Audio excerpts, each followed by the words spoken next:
Hi! ఇప్పుడే office నుంచి వచ్చాను. బయట వర్షం పడుతూ ఉంది గదా! ఇలాంటి టైంలో ఇంట్లో ఏదైనా స్పెషల్ చేసుకొని తినాలనిపిస్తది నాకైతే. మీకు కూడా అంతేనా అనేది నా కమెంట్ సెక్షన్‌లో చెప్పండి.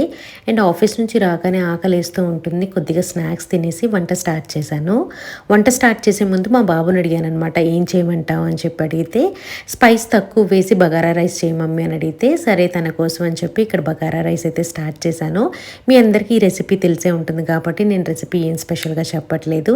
అండ్ దీంతో పాటు ఏం చేయాలా అని చెప్పి ఆలోచిస్తూ ఉన్నాను. చికెన్ ఆర్ మటన్ ఉంటే బాగుంటుంది, బట్ అప్పటికప్పుడు రాదు కదా, అందుకని చెప్పి ఇంట్లో ఎగ్స్ ఉంటే బాయిల్డ్ ఎగ్స్ చేశానమాట. అండ్ తర్వాత నా హస్బెండ్ అడిగారు, బాబు కోసమైనా నా కోసం ఏం స్పెషల్ చేయవా అని అడిగితే, ఏం కావాలి అని అడిగినప్పుడు పాయసం చేయని చెప్పారు. దానికోసమే ఇక్కడ క్యాష్యూ అన్నీ కూడా చక్కగా నేతిలో ఫ్రై చేశానమాట. ఈ స్వీట్ అయితే సూపర్ టేస్టీగా ఉంటుంది కదా. ఏదైనా మనం బగారా రైస్ కానీ బిర్యానీ కానీ ఇలాంటివి తిన్నప్పుడు స్వీట్ మ్యాండేటరీగా ఉండాలి మా ఇంట్లో.